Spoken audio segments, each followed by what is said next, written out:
Mr. Deputy Speaker, sir, members have asked several questions about the renting out of two black and white bungalows, number 26 and number 31 Ridout Road, by the Singapore Land Authority, or SLA, to the Minister for Law and Home Affairs, Mr. Shanmugam, and the Minister for Foreign Affairs, Mr. Vivian Balakrishnan, respectively.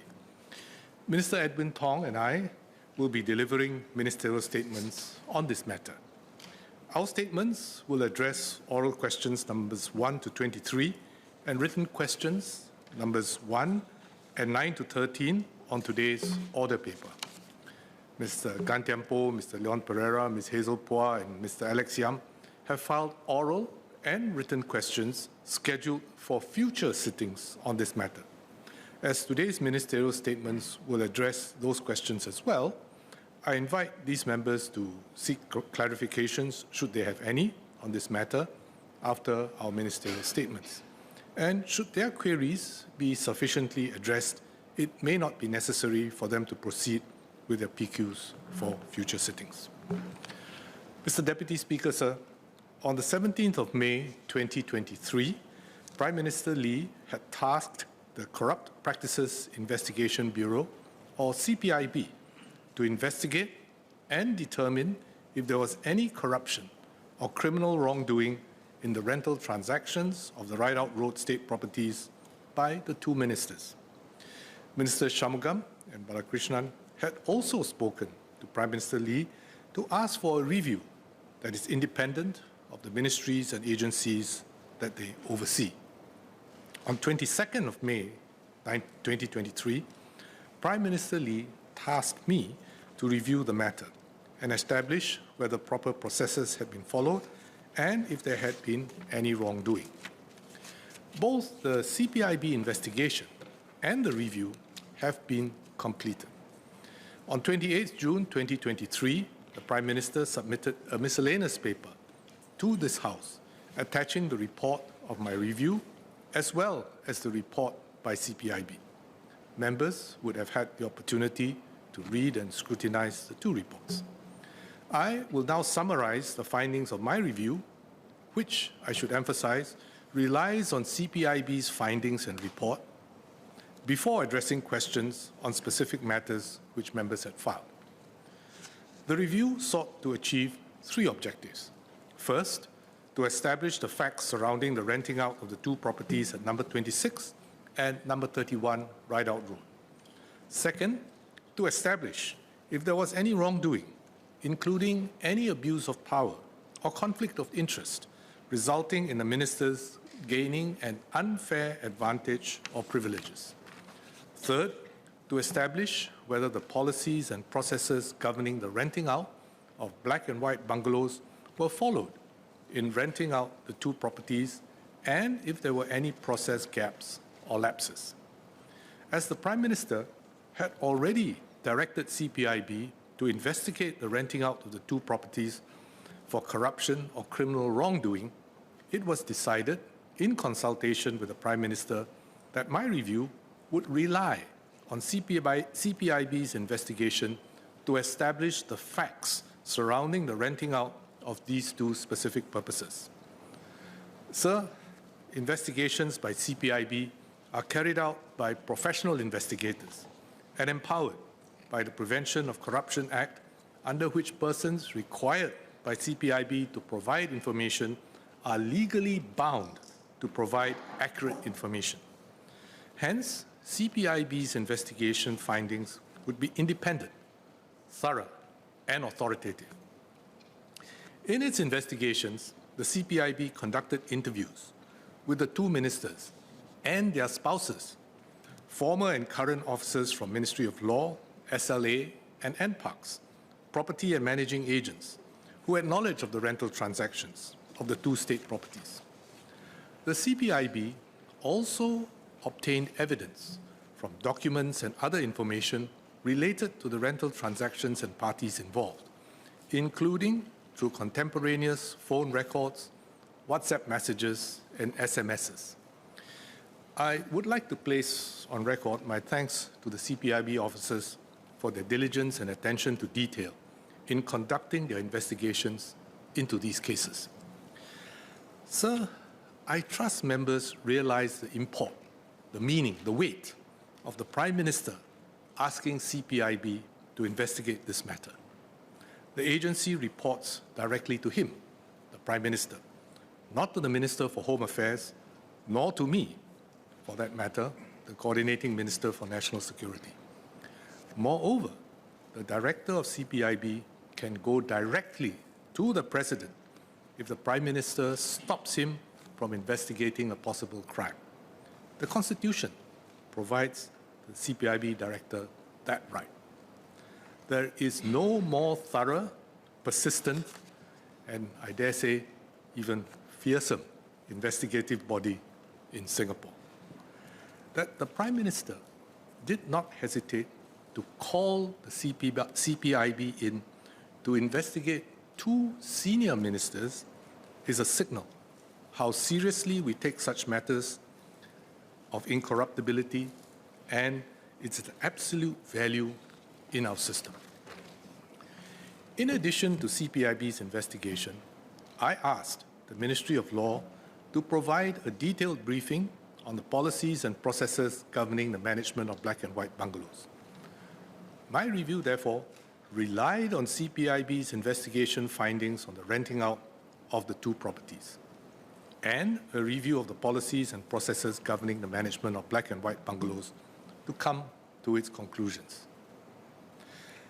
Several members, Mr. Zulkarnain, Mr. Murali Pillay, and Mr. Prisam Singh, asked about the rental process.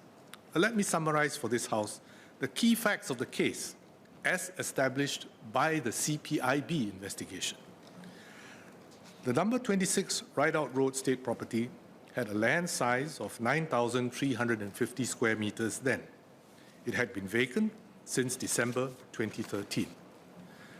Mr. Speaker, sir, Mr. Deputy Speaker, I will quote liberally, verbatim, from the CPIB report, because it is authoritative, independent, and established the facts. Similarly, my report, which was submitted by the Prime Minister to Parliament, quotes liberally, verbatim, from the CPIB report, and members would have seen those sections in italics. I can't speak in italics, but I will tell members which parts of the report, or which part of my statement I'm quoting directly from CPIB. So let me quote directly from CPIB for the next 4 or 5 paragraphs. In January 2018, Minister Shanmugam appointed a property agent to represent him for the rental transaction of the number 26 Ridout Road state property. By then, the property had been vacant without attracting any bids for more than 4 years. During a site visit, Minister Shanmugam noticed thick and overgrown vegetation on an empty slope of land adjacent to the property. Minister Shanmugam expressed his concern to SLA that the overgrown vegetation might pose public health and safety risks from snakes, mosquitoes, and fallen trees. Through his property agent, Minister Shanmugam negotiated with SLA on clearing of the adjacent land before leasing the property. He was not confident that the adjacent land would be maintained in a way that would keep the place free of health and safety issues. He offered to maintain the adjacent land at his own cost. Minister Shanmugam stated in his interview with CPIB that he had not wanted to lease the additional adjacent land, as there would be legal obligations attached to leasing it. SLA's view was that the tenant's responsibility would not extend to maintain the area beyond the tenant's property boundary. If Minister Shanmugam was to maintain the adjacent land at his own cost, the adjacent land had to be included in the tenancy of the number 26 Ridout Road state property. SLA then did the fencing of the adjacent land within the property boundary. As a result, the land size was increased from 9,350 square meters to 23,164 square meters. The cost of site clearance, replanting of greenery, and fencing was $172,000, which was initially borne by SLA and subsequently to be recovered from the tenant's rent. The cost of maintaining this additional land was approximately $25,000 per year and was incurred by Minister Shanmugam, which would otherwise have been borne by SLA. Minister Shanmugam and his agent were not aware of the guide rent. His agent studied the rental of comparable neighboring properties and independently determined and valued the rent. Minister Shanmugam instructed his property agent that he should not be paying less than his neighbors. A neighboring unit was tenanted at $26,000. The final negotiated rent amount was $26,500, which met the minimum rental to be achieved by SLA. As the property had not been in use since 2013, substantial repairs were needed. The total cost of essential repair works borne by SLA to restore number 26 Ridout Road State Property was $515,400. The landlord, that is SLA, has the responsibility to undertake essential repair works to ensure that the condition of the property is habitable. Minister Shanmugam paid $61,400 to build a car porch. In addition, he stated in his interview with CPIB that he paid over $400,000 for additional improvement works to the state property not covered by SLA's restoration works. Mrs. Shanmugam signed the tenancy agreement of 3 + 3 + 3 years in June 2018. And after the first 3-year term, the tenancy was renewed in June 2021 for a second 3-year term. The rental for the second term was maintained at $26,500 per month, as determined by SLA, considering the then prevailing market conditions. The preceding paragraphs were all quoted verbatim from CPIB's report, so unquote. For the rental of 31 Ridout Road, the key facts are as follows. Again, the next 3 paragraphs are verbatim from the CPIB report.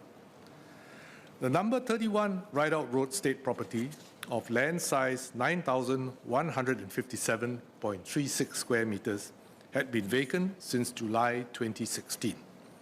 It was listed on the State Property Information online website. The property had been vacant for 5 years before 2 unsuccessful bids were made below the then prevailing guide rent, that is $12,000 in July 2018 and $5,000 in August 2018. Mrs. Balakrishnan came across a for-lease sign at the number 31 Ridout Road State Property.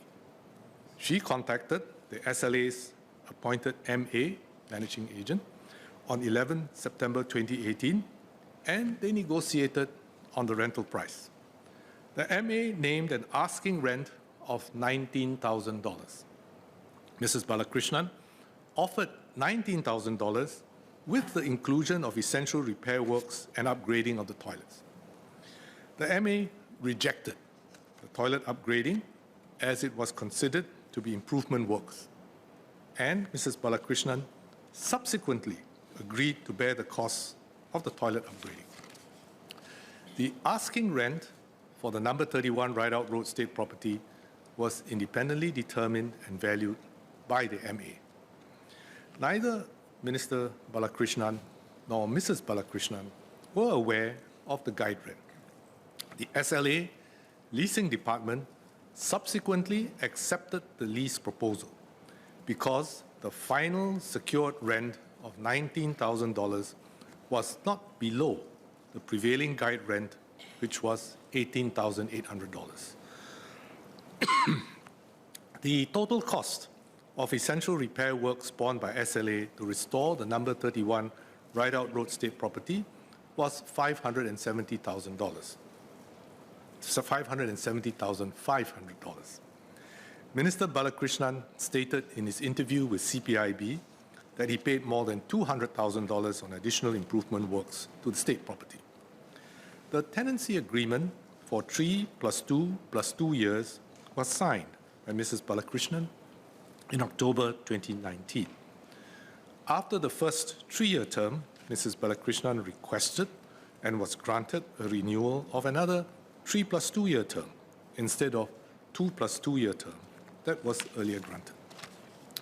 The rental for the second term was increased from $19,000 to $20,000 per month, taking into consideration the then prevailing market conditions in 2022.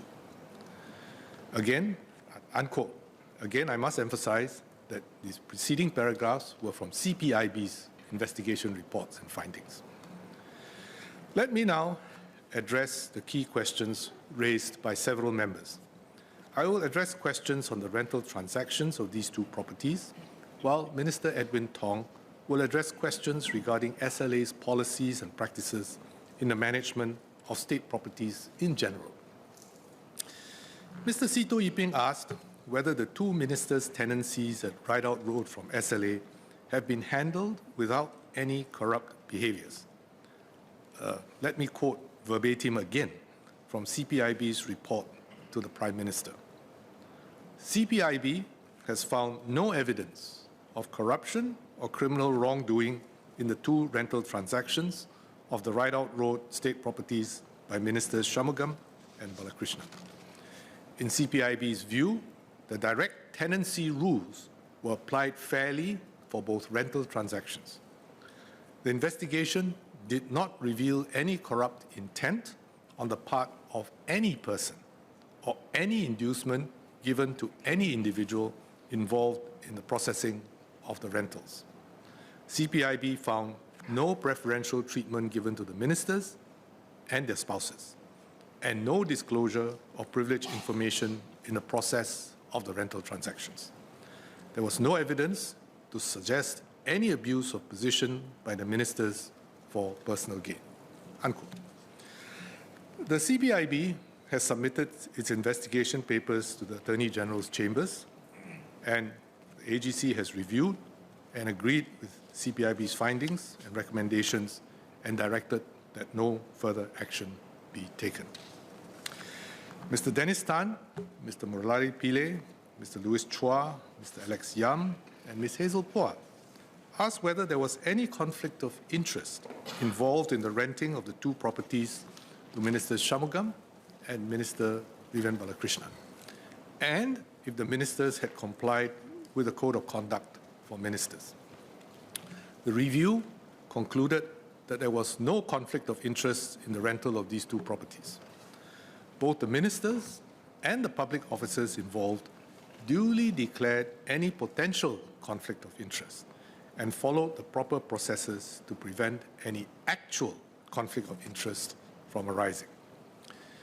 In the case of number 26 Ridout Road, as Minister Shanmugam is the Minister for Law and the Ministry of Law oversees SLA, a conflict of interest could have arisen if Minister Shanmugam had remained in the chain of command exercising authority over the renting out of the property, and had Minister Shanmugam made decisions that affected his own rental of number 26 Ridout Road, that would have been an actual conflict of interest. So it could have been a conflict of interest, and if he had taken any decisions affecting the rental or his own rental, that would have been an actual conflict of interest. However, Minister Shanmugam had removed himself from the chain of command and decision-making process entirely. CPIB established that Minister Shanmugam informed the then Deputy Secretary of the Ministry of Law that he would recuse himself on any discussion related to the rental of the property. Minister Shanmugam also instructed the then Deputy Secretary to approach the then Senior Minister of State in the Ministry of Law, Ms. Indrani Raja, in the event that any matter had to be referred to the Minister. Minister Shanmugam had also informed me that if the matter had to go beyond SMS Indrani, she would approach me. CPIB established that there was no matter raised by SLA to the Ministry of Law and hence to any of the ministers during the entire rental process. Minister Shanmugam had recognized the potential conflict of interest, duly declared it to me, and took effective steps to eliminate this potential conflict. And this prevented any actual conflict from arising. Mr. Speaker, sir, or Mr. Deputy Speaker, I wish also to state that as no matters were raised to me regarding any aspect of the rental transaction, I am not an involved party in the rental process. CPIB found that due diligence checks were also carried out before the signing of the tenancy agreement for the number 26 Ridout Road state property. The then Chief Executive of SLA made a declaration dated 29 March 2018 to the then Permanent Secretary of the Ministry of Law and reported that the processing of the rental transaction was properly done with no conflict of interest.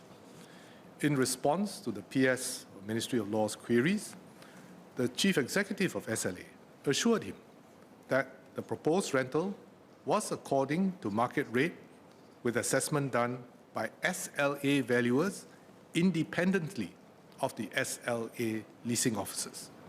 He also confirmed that the tenancy agreement was a standard form for all other residential tenancies.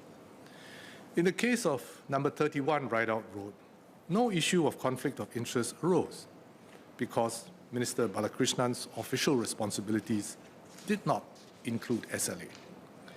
CPIB also found that there was no preferential treatment given in the process of the rental transaction.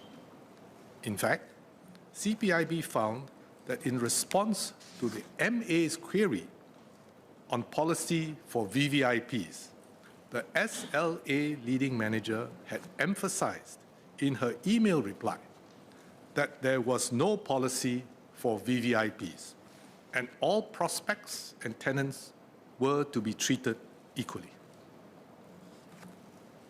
Ms. Hazel Pua asked what are the current rules and processes for cabinet ministers to declare conflicts of interest and whether there are any plans to strengthen such rules and processes. Mr. Deputy Speaker, a code of conduct for ministers has been in place since 1954 and was last updated in 2005. Ministers and other political office holders are notified of this code at the start of each term of office and whenever a new political office holder is appointed. The Prime Minister also issues rules of prudence after every election to all members of Parliament of the People's Action Party. These rules are released to the media, with the latest version released in August 2020. The code clearly states that a minister must not direct or request a civil servant to do anything or perform any function that may conflict with the civil service's core values of incorruptibility, impartiality, integrity, and honesty. Ministers are expected to be scrupulously above board and to ensure that there is no real or perceived conflict between their official duties and private interests. The code and rules set out the principles to be applied. The Code of Conduct and the Rules of Prudence also give examples to illustrate the application of the guidelines. But these examples are not exhaustive. In fact, the code says so. The examples are not exhaustive, as it is not possible to lay out specific rules governing behavior for every single situation. For the public service, the Code of Conduct is set out in the Instruction Manual, or the IM.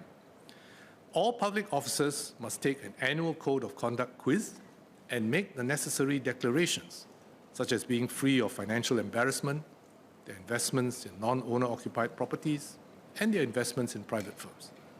They are also required to make ad hoc declarations of purchases of private residential properties, commercial properties, and land. The principles laid out in the codes of conduct adequately cover any potential conflict of interest that could have arisen, including in this case. Both the ministers and the public officers, as well as the private sector intermediaries involved, conducted themselves properly in the two rental transactions. They are aware of their duty to declare and avoid any conflict of interest, and they took appropriate steps to prevent any potential or actual conflict of interest from arising. Mr. Deputy Speaker, it is more important to observe the spirit rather than the letter of the codes. Nevertheless, the public service will reference this case as an additional example to reinforce the importance for public officers to act with integrity. In addition, the Public Service Division will work with relevant ministries and statutory boards, such as HDB, JTC, NEA, and SLA, to introduce a standard declaration requirement for selected groups of officers who have access to or are involved in leasing and valuation matters. Officers in these organizations who have access to privileged information and/or can influence the outcomes of decisions will have to make a declaration before they can rent government properties managed by the agencies. The officer will have to declare that he has taken adequate steps to prevent any conflict of interest from arising, for example, by recusing himself from overseeing or processing the transaction. These properties will include commercial and residential state properties such as black and white bungalows, terraces, factory, office spaces, business parks, shops and neighborhood centers, hawker and market stalls. The Prime Minister will also review the declarations required for property transactions for ministers and PAP members of Parliament. Mr. Murali Pillai, Mr. Pritam Singh, and Mr. Sito Yiping asked whether the ministers benefited from privileged information or from favorable rental rates. The review concluded that the ministers did not benefit from any privileged information. CPIB found no preferential treatment given to the ministers or to their spouses, and no disclosure of privileged information in the process of the rental transactions. There was no evidence to suggest any abuse of position by the ministers for personal gain. CPIB established that the availability of number 26 and number 31 Ridout Road for lease was public information. Both properties had for lease signs displayed prominently at the gates of these properties, and in addition, number 31 was listed on the State Property Information online website. The guide rents were not revealed to Minister Shanmugam and his agent, nor to Minister and Mrs. Balakrishnan. The review also established that the rental rates paid by both ministers were at fair market value and not below market valuation. There was no evidence that the ministers were given favorable rental rates due to their positions. With your permission, sir, may I ask the clerks to distribute some handouts which are already annexes to the review report submitted to Parliament? Yes, please. Members would be familiar with them. Members may also access the handouts through the MP at SG PAL app.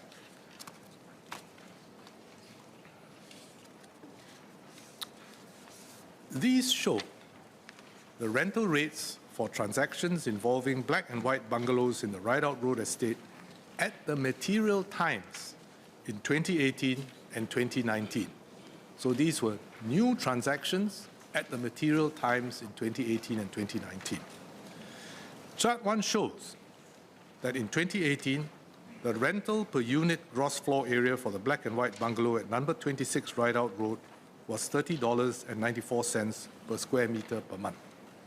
This was comparable to that for the other Ridout Road properties, which ranged from $26 per square meter per month to $33.33 per square meter per month. These are averages.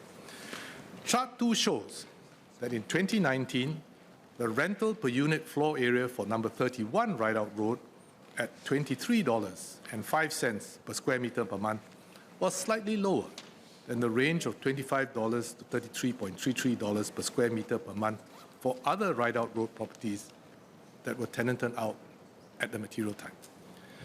However, this was due to the condition of the property. the rental of $23.05 per square meter per month was comparable to other properties of average condition at that time. And when the tenancies of the two properties were up for renewal after the initial 3 years, a revaluation was done to peg the rentals to the prevailing market rate. That is, to mark them to market. This valuation was also based on market comparables. The property at number 26 Ridout Road was renewed in June 2021 for 3 years, with the rent maintained at $26,500 per month.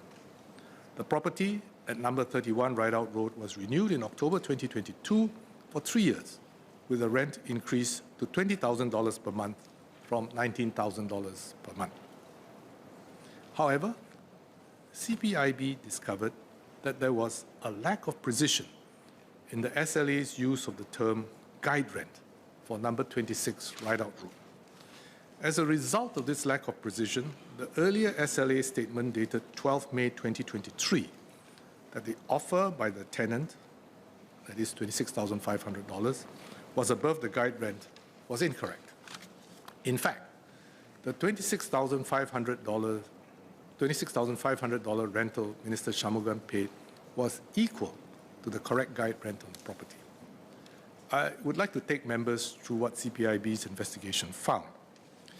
The guide rent of number 26 Ridout Road with the original land area of 9,350 square meters was established by the SLA's valuer at $24,500. From February 2018, SLA and Minister Shanmugam, through his appointed agent, negotiated the rental of number 26 Ridout Road. Both sides discussed the clearance of the heavily vegetated adjacent land, which posed potential public health and safety concerns. Minister Shanmugam offered to maintain the adjacent land at his own cost if SLA cleared the vegetation. He told CPIB that he preferred to exclude the land from his tenancy as there would be legal obligations attached to including the adjacent land. However, SLA's preference was to include the adjacent land within the property boundary. That would make it clear that responsibility for maintaining the land would fall on the tenant, as would the legal obligations. For example, the tenant would be responsible for any mosquito breeding. SLA negotiated an agreement with the prospective tenant in which the adjacent land would be included within the property boundary with the tenant responsible for maintaining it. This would make the responsibilities clear, and the tenant, rather than SLA, would bear the obligations and the cost of maintaining the land. Minister Shanmugam initially offered a rental of $25,000 per month based on the agent's advice. He instructed his property agent that he should not be paying less than his neighbors. A neighboring unit was tenanted at $26,000. SLA proposed a rental of $26,500, and this was agreed by Mr. Shanmugam. SLA wanted to recover from the tenant the cost of land clearance and new fencing to amalgamate the cleared land. SLA's leasing division calculated that SLA needed to recover an amortized cost of $2,000 per month from the tenant over the duration of the tenancy. This includes interest as well. The SLA's leasing division then asked the SLA's valuer what the impact would be on the guide rent if the plot was enlarged, the additional land cleared, and SLA recovered the amortized cost of the land clearance from the tenant as part of the monthly rental. The SLA's valuer told CPIB in the interview that in her view, the guide rent for the larger land area of 23,164 square meters, once cleared of vegetation, should be $26,500. But if the tenant paid the clearance costs, then the guide rent of $24,500 could be maintained. Throughout this episode, the SLA valuer did not know the identity of the prospective tenant. Did not know the identity of the prospective tenant. The SLA valuer said that she only learned that the tenant was Minister Shanmugam after the matter was reported in the media. The SLA valuer also did not know the rental amount. Did not know the rental amount which the leasing division had negotiated with the tenant. The SLA's leasing division then added the amortized cost of $2,000 per month to what the leasing division treated as the guide rent of $24,500, calculated the minimum rental to be achieved at $26,500, and confirmed that the agreed rental of $26,500 met this threshold. So, as the guide rent should be the minimum rental to be achieved, SLA should have assessed the guide rent for number 26 Ridout Road with the additional cleared land at $26,500. Instead, SLA treated the guide rent as $24,500, but with the additional $2,000 amortized costs to also be recovered. Mr. Deputy Speaker, I should report that SLA accepts CPIB's observations and findings on this point. CPIB found that despite the imprecise use of the term guide rent, SLA was always clear that the minimum rental to be achieved was $26,500 and ensured that Minister Shanmugam paid not less than this amount. CPIB has also confirmed that this lack of precision in the process of deriving the guide rent did not result from any ill intent on the part of any SLA officers involved, and it found no evidence of any mala fide abuse of position in the valuation. This is also covered in CPIB's report. Mr. Sito Iping and Ms. Hazel Pua asked whether the terms of the lease agreement of these properties were standard as compared to other black and white bungalows managed by SLA. Mr. Leong Man Wai and Mr. Leon Pereira asked about the costs incurred in maintenance and upgrading works for these two properties. Mr. Deputy Speaker, the review established that the tenancy terms and renewal of both properties were in accordance with the general policies guiding tenancy and renewal of tenancies for residential properties managed by SLA. Tenancies are granted on 2-year or 3-year terms and up to a maximum of 3 + 3 + 3 years in the first instance when entering into a tenancy agreement. In deciding on the length of the tenancy, SLA will take into account various factors, including the likely capital expenditure that the tenant will incur to live in the property. Under the terms of the tenancy agreement, all approved improvements undertaken by the tenant that remain usable will subsequently become the property of the landlord and revert to the state ownership upon return of the property. As such, tenants who incur substantial capital expenditure for improvement works will be granted longer tenure to allow for the amortization of their expenses over a longer period. Both the tenancy periods of number 26 and number 31 Ridout Road were within the maximum allowable tenancy of 3 + 3 + 3 years for residential properties rented out by SLA or SLA's MAs at any one time. In the case of number 26 Ridout Road, SLA granted a tenancy of 3 + 3 + 3 years because Mrs. Shanmugam had committed to undertake improvement works at a cost in excess of $400,000. In the case of number 31 Ridout Road, SLA had granted a tenancy of 3 + 2 + 2 years upfront, as Mrs. Balakrishnan had committed to undertake improvement works totaling over $200,000. At the first renewal, Mrs. Balakrishnan requested for and SLA agreed to an extension of 3 + 2 years. This was also within the cap of 3 + 3 + 3 years tenancy that SLA can grant at any one time. The review also concluded that the works done for the two properties were in keeping with SLA's general practice. As the landlord, it is the responsibility of the SLA to ensure that the properties rented out are in a reasonably good condition so that tenants are able to reside in these properties safely. With your permission, sir, may I ask the clerks to distribute the second set of handouts? Yes, please. Thank you, Mr. Deputy Speaker. Let me refer members to Chart 3.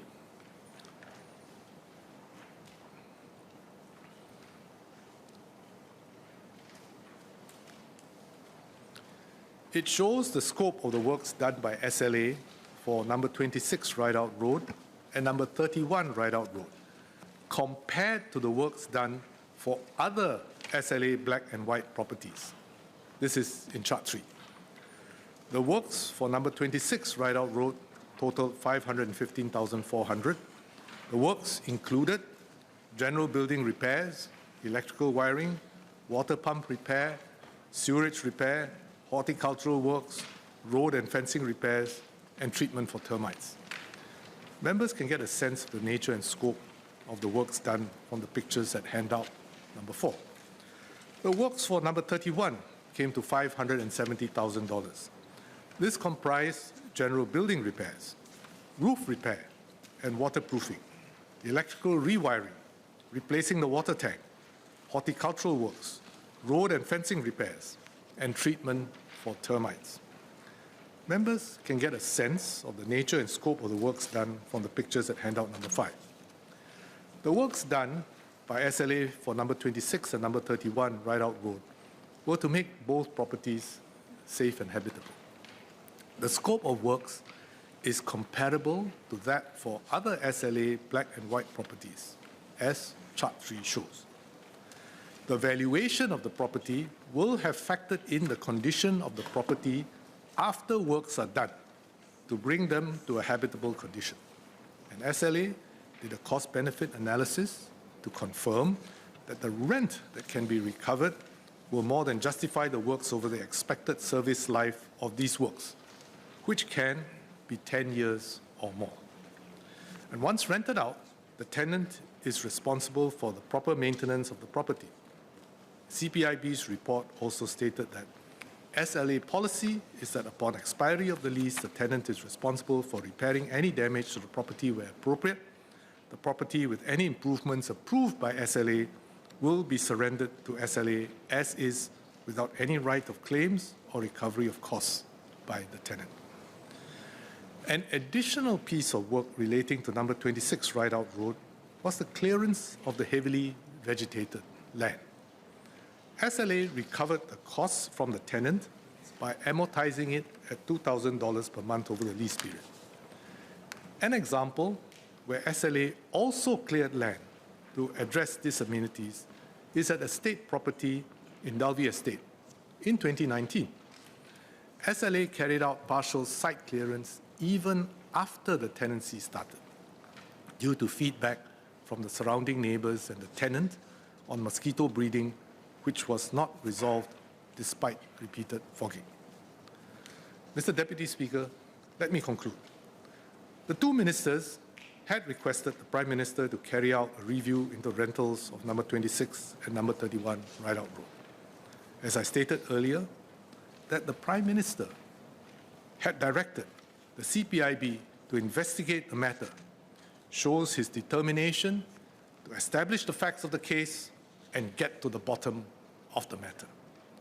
The review arrived at 3 key conclusions, drawing substantially from CPIB's independent report. First, the CPIB found no evidence of corruption or criminal wrongdoing in the 2 rental transactions of the Ridout Road state properties by Minister Shanmugam and Balakrishnan. CPIB found that the direct tenancy rules were applied fairly for both rental transactions.